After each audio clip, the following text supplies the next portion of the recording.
Svi političari odreda, i pozicija i opozicija, su isti. Oni su ogavni izrod koji će sve uraditi za novac, pa i uništiti vlastiti narod, zameniti nas sa podljudima. To se zove veleizdaja. Mi hronično patimo od bele kuge, jer su naša deca učena narkomaniji, rasnom mešanju, homoseksualnosti, feminizmu i drugim perverzijama. Školuju se do 30. godine, a mnogi ni tad ne zasnivaju porodicu.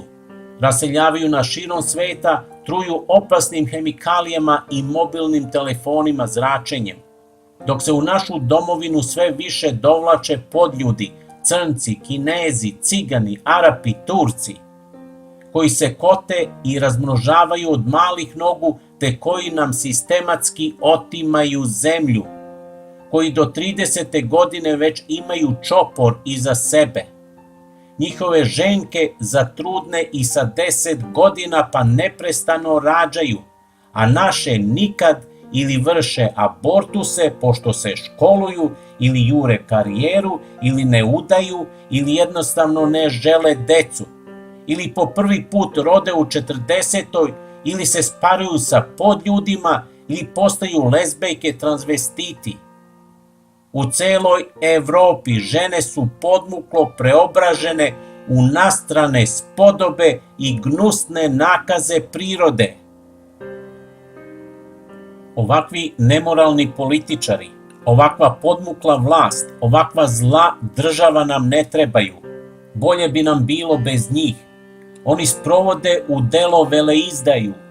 Nama se čini epohalna nepravda i zlodelo kakvo se ne pamti. Srbi su obespravljeni i užasno diskriminisani u Srbiji. Cigani i ostali uljezi su građani prvog reda. To su privilegovane zaštićene grupacije. Njime se daje i šakom i kapom. Dobijaju novac, pomoć, privilegije, besplatnu struju, stanove, diplome.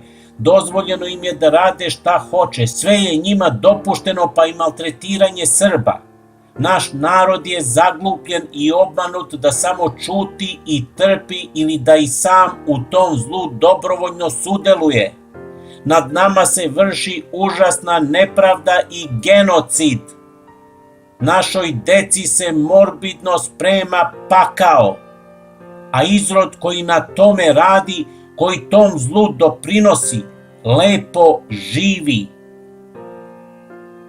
Lopovi, izdajice, perverti i uljezi uživaju i imaju sve lepši život, dok Srbi i svi pravi Evropljani kopne, pate i polako izumiru. To je veleizdaja.